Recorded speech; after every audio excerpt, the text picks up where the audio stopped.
谷主，已经按照你的吩咐，将药草移植到了温泉之下。药浴是个好办法，但你得亲自看着。他现在这个样，跟活死人没什么区别。作孽呀！这江湖传闻说她是个妖女，怎么就不见她祸害别人，偏总被别人祸害呢？要我说呀，这当初就不该放她出去。辉叔，你帮我看着。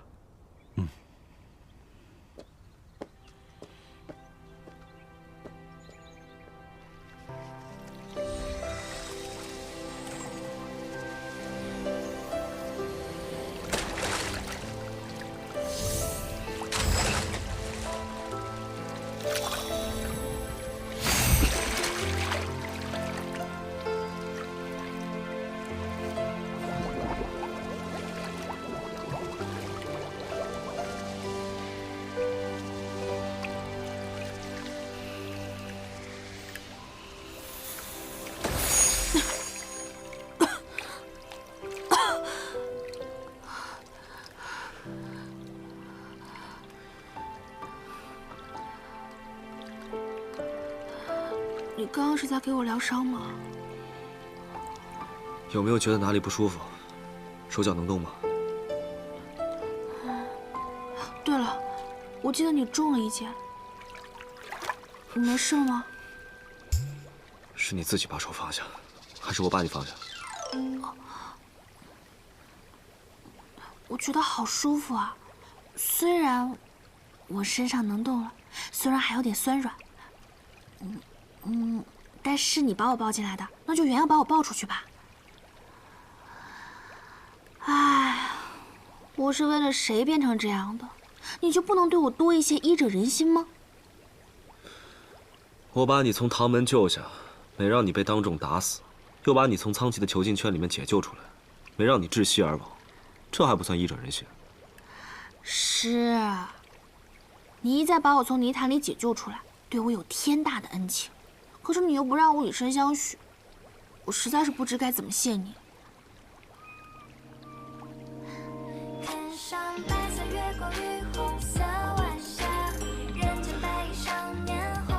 你就是这么写我的？你不喜欢啊？那就不谢了。不过我头还是有点晕，脚还是有点麻。你要实在不愿意把我抱出去的话，那我就只能坐在这儿。等有人来沐浴的时候，我再喊他来抱我。你休想！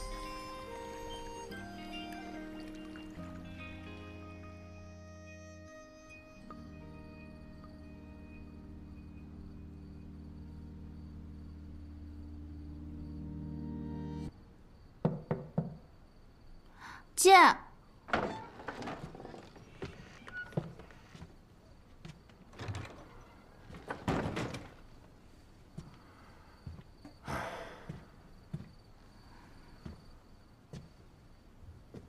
叶姑娘，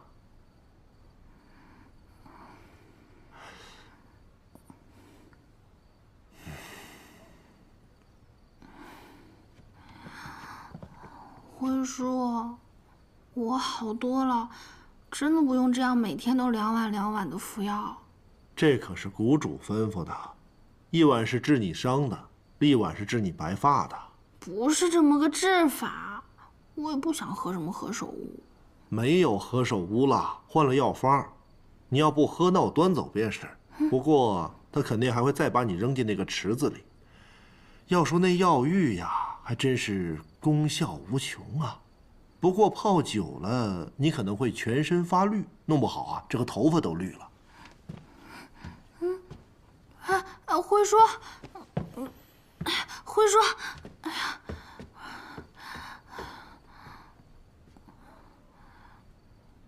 有喝了？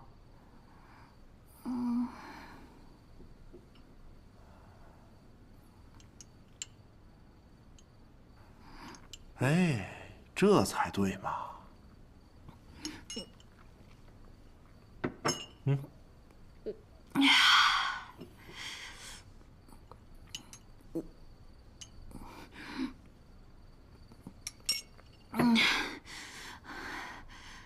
谢谢辉叔，但你明天能不能让杨科过来送药？不能，别人照顾你，谷主他不放心呀。是吗？我怎么觉得他不放心的是我？哦，对了，回叔，你还有事吗？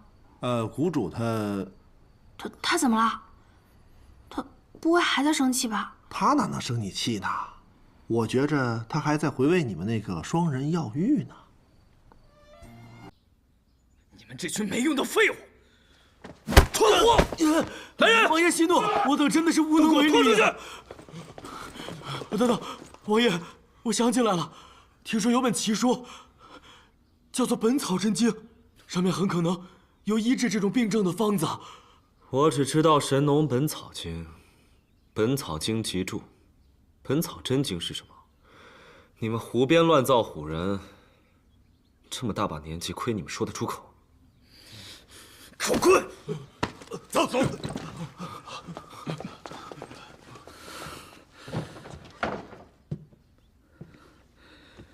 本王不管什么真经，只要他能醒过来，就算求神拜佛都行。难道他真的再也醒不过来了吗？方才太医们不是说了吗？他们无力医治，所以才胡编推脱。这是木僵之症，病因不明，但肯定跟他身负重伤、强行动武有关。那你为何一点都不担心？生死有命，我又能如何？可你不是能治世间的各种疑难杂症吗？无米难为炊，若是把他带回风华谷，有长留山的草药，兴许还有一试。你休想把他带走！是你让我救他，而且你看清楚了，是他抓着我不放，我倒想让他放开。不如这样，你砍了我的手，这样以后也没有人能救他了。你要什么草药，本王都可以找来给你。我说了，只是可以试试，万一治不好，至少要让他落叶归根。你必须把他治好，不然本王不会放过你。我只救过活人和死人，像这种半死不活的，就算救回来了，也有可能只是个废人。可他是为了你才变成现在这样。如果你治不好他，本王就让你变成一个废人。唉，他欠我的已经够多的了，命都是我的。上次他求我救唐环的时候，答应过我。事成之后，跟我回风华谷待满1年，任我研究。我才格外开恩，允许他先回唐门成亲。不管死活，都是我风华谷的人。那你刚才为什么不早说？是你不信。他以前求我救那些他错看成好人的男人，不过最后都付出了代价。你拿别人的性命做要挟，我若不应战，岂不是太没骨气？你的伤要让太医来医治一下吗？不用了，我自己可以。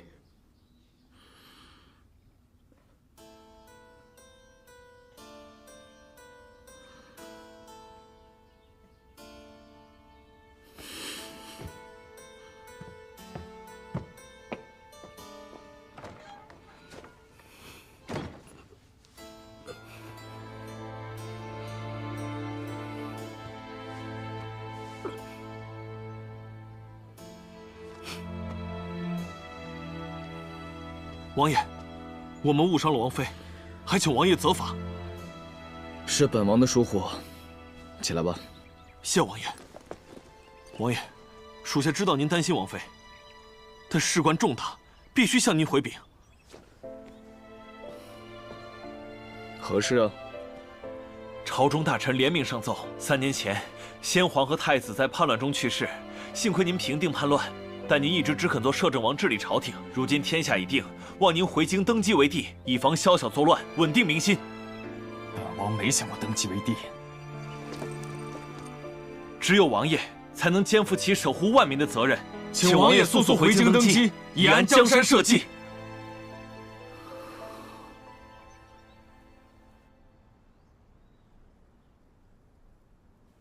下次见面，是不是要叫陛下了？本王根本不想当皇帝，我想要的从来就只有他。但你用自己的方式对他好，不一定是他想要的。他究竟想要什么，你懂吗？我虽然懂他，但又能如何？这一次我把他交给你，会不会错得更离谱？你只能把他交给我，但我可以告诉你一句话：如果我跟他在一起，必定遭受天地同谴，永受焚心之苦。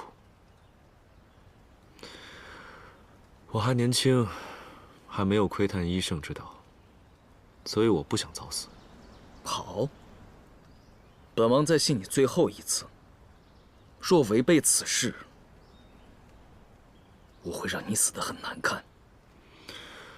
我也再告诫你一次，以后你不管是杀我，还是要杀谁，都别在他的面前讲。他这个人一根筋，总觉得自己是铜壁铁骨，这种病我治不了。只要你能治好他，让他和以前一样，本王保证不再冲动行事。待京城失定，社稷安定之后，我会立刻前往风华谷，此间若有任何消息，告知驿站的黑甲卫，他们会800里加急传信给我。我给你的药方还在吃吗？嗯。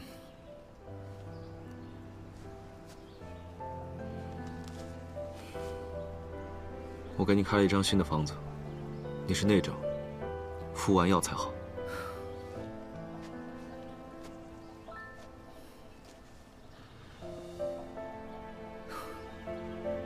本王不要紧，但你必须要治好他。如若不然，我还是会带着黑甲军踏平风华谷的。后会有期。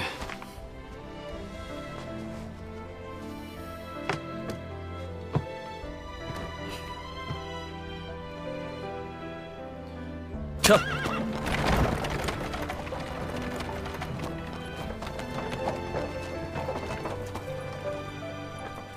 派人跟着他们。是。挺舒服的呀。对呀。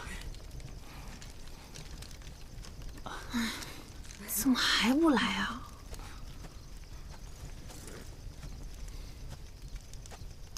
哎，我们还要在这儿等多久啊？再等等吧，去风华谷一定会经过此地，我相信他们一定能够安然无恙地逃离苍崎的魔爪。那我们就什么也不做，就在这儿等。我这份默默的支持和等待，他一定感受得到。你们的兄弟情可真让人感动。哎，那等安全送走他们，你就和我回易水山庄见我爹吧。林大小姐，叫我潇潇。我从来没见过你爹这样的武林大人物，我有点害怕。怕什么？我就跟我爹说，是我看上你的。不知你娘亲有没有教过你，姑娘家还是要矜持一点的。我娘亲在我出生没多久就跟人私奔了，气得我爹呀差点归西。哦，那你是觉得我不够漂亮？当然不是，你出身名门，才貌过人。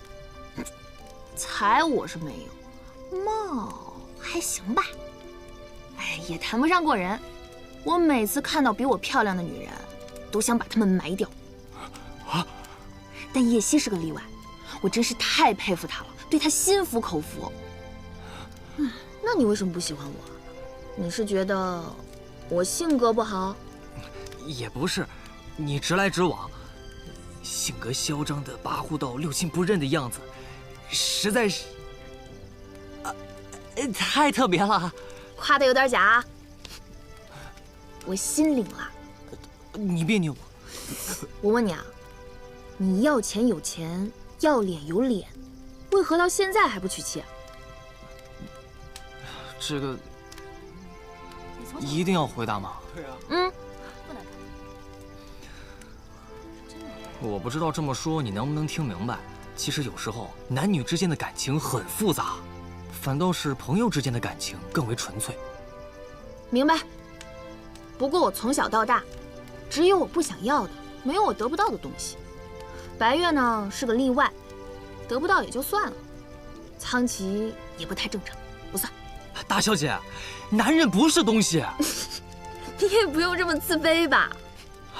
好在我为人也比较浅薄，看来咱俩还挺合适的。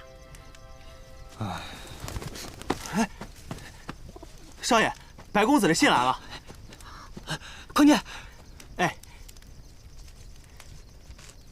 叶希受伤，急待救治，以速回谷，情明于心，后会有期。真是希望叶希一辈子都留在风华谷。你这是祝福还是诅咒啊？当然是祝福了。你难道不相信白月的医术吗？叶希本来就要在风华谷待上1年，要不是白月心软把他放出来，他也不会走了一趟唐门，差点把命都丢了。现在好不容易摆脱苍崎，希望他们2个可以在风华谷待到地老天荒吧。少爷，咱们还需要给白公子回信吗？不用啊，这只鸽子看着还挺肥的，烤了吧。上次那只嘛，味道还不错。原来上次那只鸽子是被你吃了呀！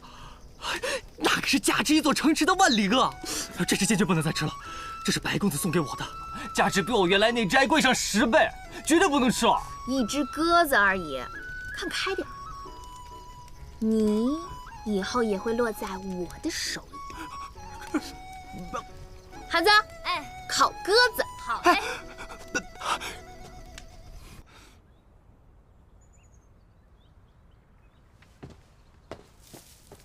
谷主，已经按照你的吩咐将药草移植到了温泉之下。药浴是个好办法，但你得亲自看着。他现在这个样跟活死人没什么区别。作孽呀！这江湖传闻说她是个妖女，怎么就不见她祸害别人，偏总被别人祸害呢？要我说呀，这当初就不该放她出去。辉叔，你帮我看着。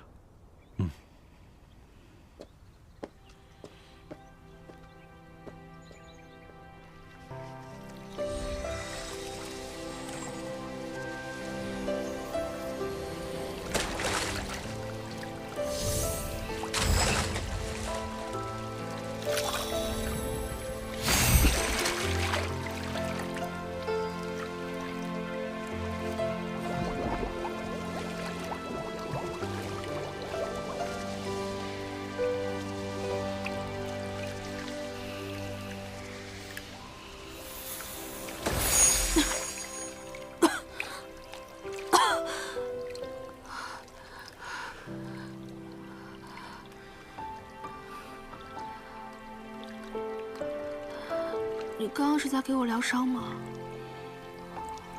有没有觉得哪里不舒服？手脚能动吗？对了，我记得你中了一箭，你没事吗？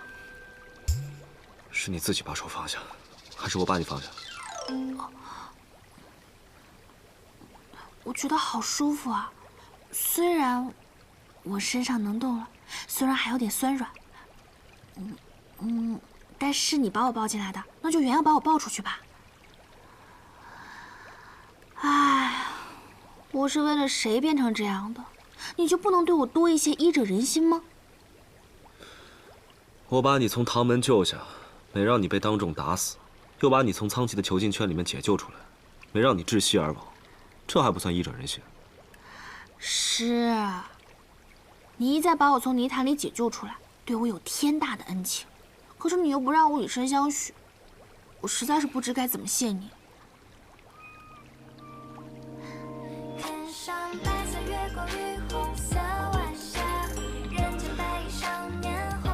你就是这么写我的？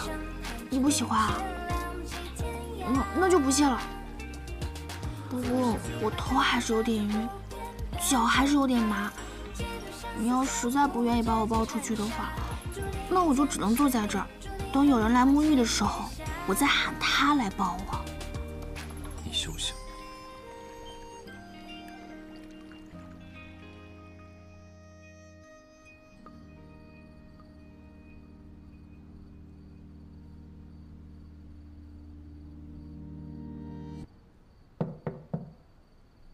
进。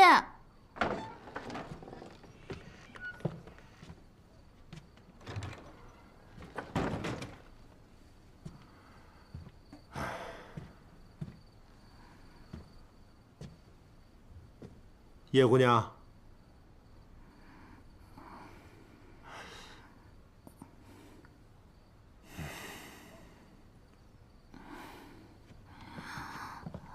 辉叔，我好多了，真的不用这样每天都2碗2碗的服药。这可是谷主吩咐的，1碗是治你伤的，1碗是治你白发的。不是这么个治法，我也不想喝什么何首乌。没有何首乌了，换了药方。你要不喝，那我端走便是。不过他肯定还会再把你扔进那个池子里。要说那药浴呀，还真是功效无穷啊。不过泡久了，你可能会全身发绿，弄不好啊，这个头发都绿了。辉叔，辉叔，哎呀！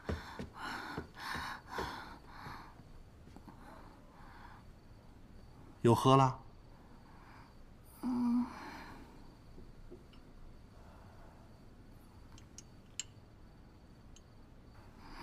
哎，这才对嘛。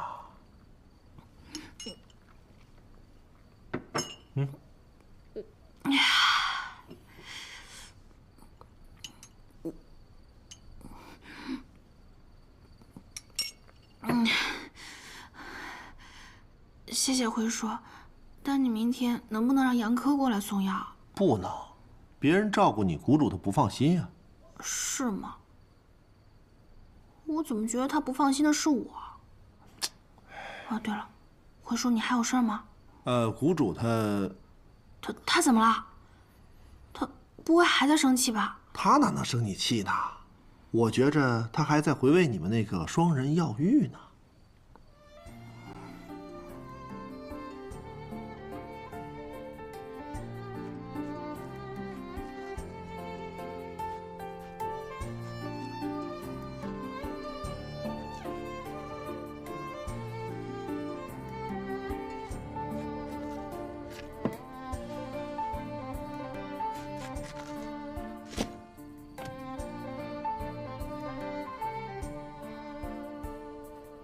你们2个不都已经那个什么了吗？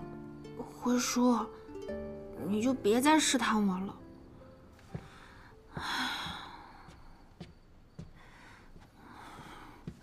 其实吧，我也搞不太懂，难道亲一口不叫定情吗？2个人衣服都脱了，居然当做什么事都没有。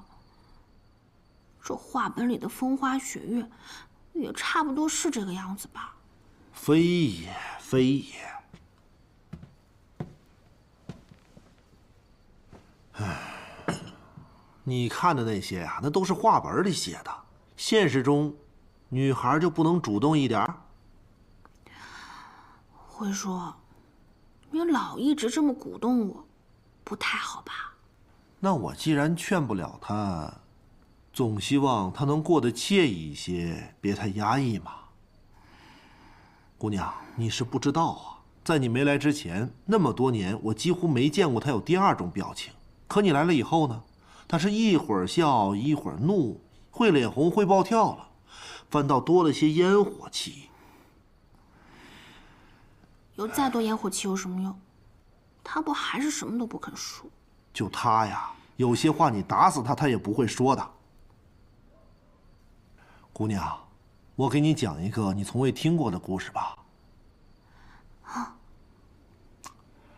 在很久以前，有一位少年，他的容貌生的是超凡脱俗，剑术高超，医术更是卓绝。他年纪轻轻便接任了谷主之位，拥有了富可敌国的财富。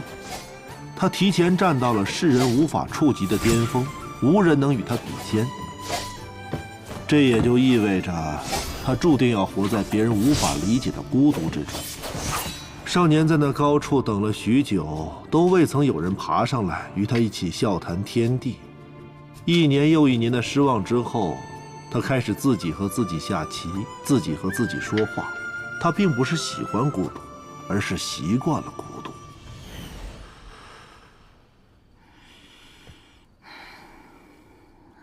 是他眼高于顶，不愿落到地上，尝一尝尘世的滋味。我觉得酸甜苦辣总得尝过之后才知道，就算伤心那又怎么样，总比没心好。是啊，直到他遇到了这位姑娘。少年和姑娘的相识仿佛命中注定。姑娘救了少年后悄然消失，少年半年后终于打听到姑娘的下落，得知她正被坏人诬陷成为江湖妖女，急忙下山去寻，姑娘却已被害死，少年只好将她埋了。回来后，他亲手摘下一盆花，又系上了一根红丝带。红丝带，什么意思啊？你觉着呢？难道是招魂？我倒是觉得他是在为姑娘祈福，希望她下辈子别再被男人骗了。是不是这个姑娘这辈子还没完？对。后来又带了另外一个男子来找少年相救。少年惊讶姑娘为何还活着，他故意阻挠，不想让姑娘一错再错，想努力救姑娘一命，可结果却还是回天乏术啊！这一世的尘缘，偏偏只对你依恋，无误会无缘，永远为我送上祝愿。锁定把我们少年安葬了姑娘回来后，又亲手摘下了一盆花，又系上了一根红丝带。你觉得这又是什么意思呢？我觉着他是在祈祷这位姑娘能够像上次一样奇迹般的活过来。从那以后，少年依然潜心医术，认真练剑，日子似乎与往常没什么不同。但他总是去乱葬岗，希望奇迹再次发生。终于在第3年姑娘忌日那天，他看到姑娘真的活了过来。少年更想知道的是，如果这一次姑娘第一个遇到的人是他，那结果又会是如何？可惜姑娘再次失忆，已经不记得他了。本公子长得这么好看，你不是也一样没记得我？少年想要姑娘和他走，却不知该如何表达。少年担心姑娘一旦再现江湖，又要惹来众人追杀，会一不小心再次死去，所以便乔装打扮了一番，偷偷跟了上去。他陪她走遍了千山万水，知晓了她的衣食住行的很多喜好，甚至帮她解决了追杀她的江湖中人。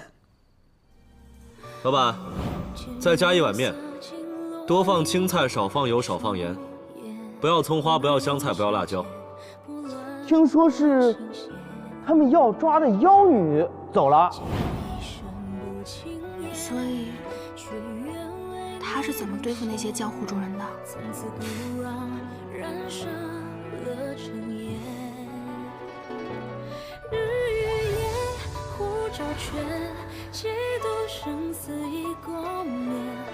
妖女叶希，快追！莫非他乔装打扮成了我的样子，教训了他们一顿？这是你说的，我可没说。那画面太美，我不敢想。这少年还没想好怎么跟姑娘开口，姑娘却又被一个男子纠缠利用，再次求少年出手相救。少年十分伤心，但却又十分心软的让所有人不着痕迹的放水，让姑娘毫发无损的进入谷中。我说，我怎么有种我内伤加剧的感觉啊？少年向姑娘提出让他在谷中待上1年，原本想的是只要他留在这里，便不会受到任何伤害。但姑娘坚持要先送男子回家，少年不知为何没有挽留姑娘。他虽然看似不在意，心里却很放不下。得知姑娘要成亲的消息以后，他立刻快马加鞭赶了过去。临行前，又亲手摘下了一盆花，又系上了一根红丝带。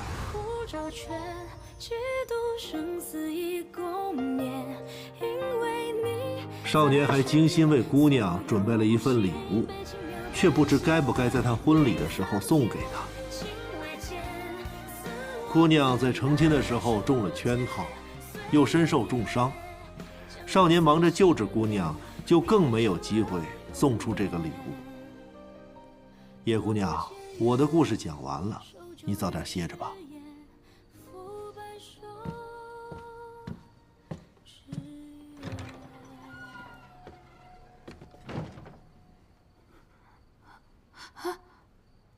回叔，那些花在哪儿？还有礼物到底是什么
？7夜，这么巧。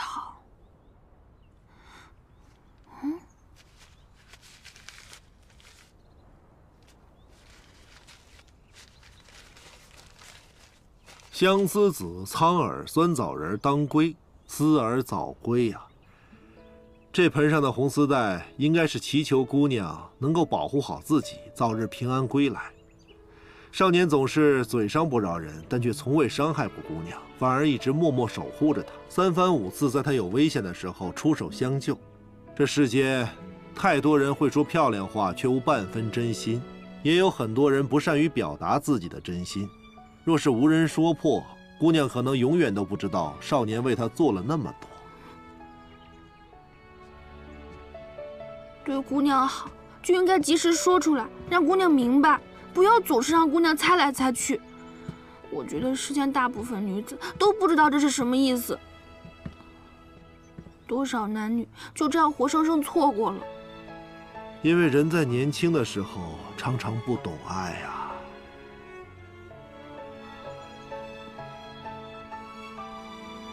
我也不懂。他那么骄傲的人，世间任何人都不放在眼里，居然会喜欢我，而且那么喜欢。姑娘啊，你那些惨不忍睹的样子只有他见过，你的那些伤痕累累也都是他为你治愈的。虽然治愈的方式可能会让你感到不适，但你不要管他说什么。人心有的时候连自己都会骗，但眼神是不会骗人的。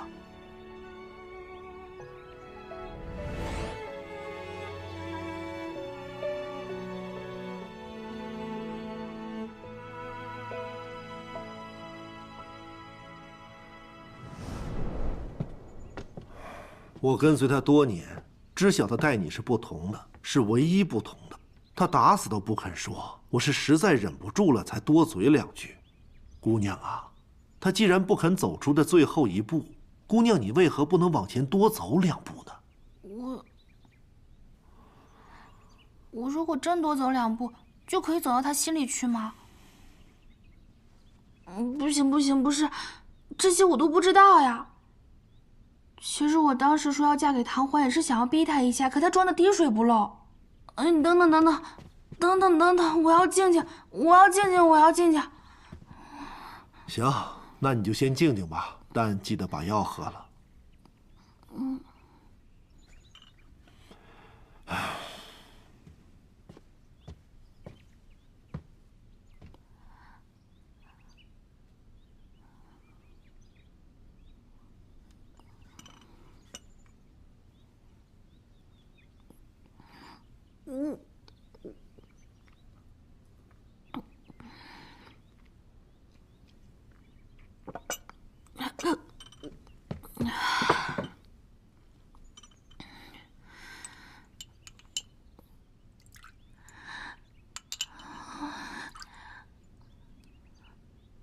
这药好苦，已经喝了1碗了，少喝1碗没关系吧？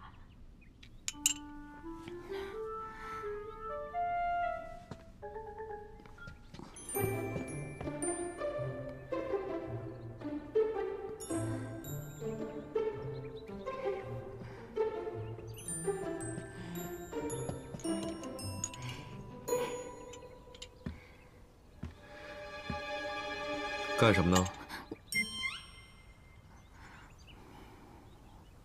你不是都看到了吗？明知故问。你自己不想治好病，还想害死花花草草是吗？这花没那么娇贵。啊，我跟你说吧，你这药呢没用，我自己的身体我自己知道。你当着神医的面这么讲，当真是不想治好了是吧？好吧，我错了。我保证，下次不管再苦再难喝，我咬着牙我都咽下去，不会倒掉。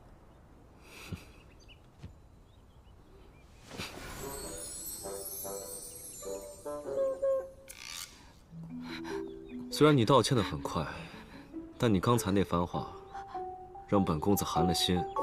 我看你这几天还是别说话了。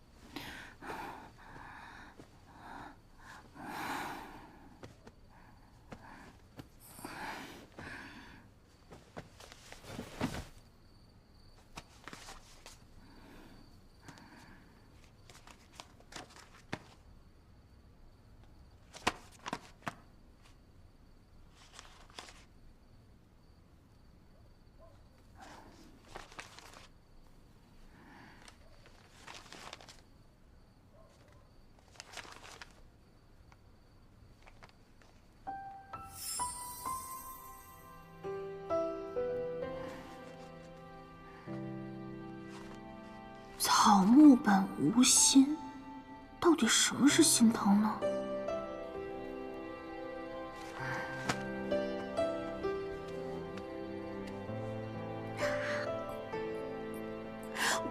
啊，肉好疼啊！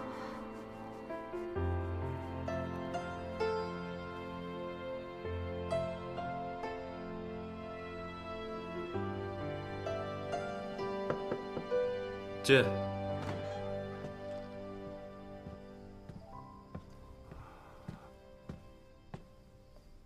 谷主，什么吩咐？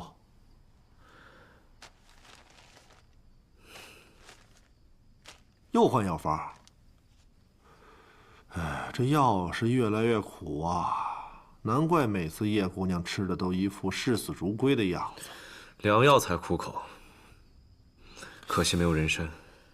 这按理说，叶姑娘的体质一向都很好，每次受伤都好得飞快。这次呢，虽然伤得重了一点儿，但为何迟迟不见效呢？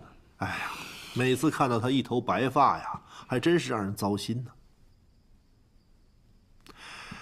哎，其实鹤发童颜也挺好，不着急，慢慢治呗。哦，对了，她最近说睡得不太好，你看要不要给她加一点安神的药啊？她还能说话？不能，就是比划呀。你这么对人家姑娘不好吧？要我说，你赶紧给人家解了得了。你不知道，少说话，好得更快，更能发挥药效。我明天给他解吧。那个玉枕让他用。人家睡不惯那个玉枕，那是皇帝才能用的东西，能够美容养颜、延年益寿。哎，算了，明天给他换个药枕。哎，辉叔啊，你有没有跟他说什么？没有啊，就是按照你吩咐的，看着他把药喝完而已啊。就这些？那我还能说什么呢？你说人家婚礼上受那么大打击，是吧？这心伤嘛，总是难愈一些。要我说呀，这最好的方子呢，就是尽快择一良人成亲。你说你呢，一个未娶她，一个未嫁，随着激情走嘛，对不对？对吗？我去煎药啊。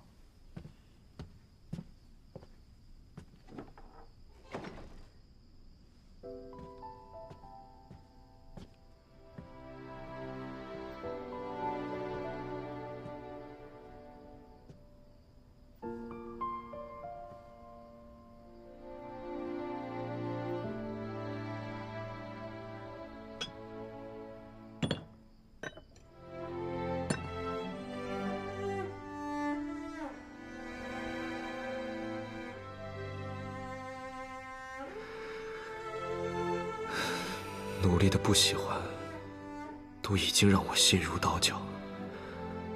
若是互相喜欢，不知道会不会要了我的命。我连自己都治不好，是不是真的枉为神医？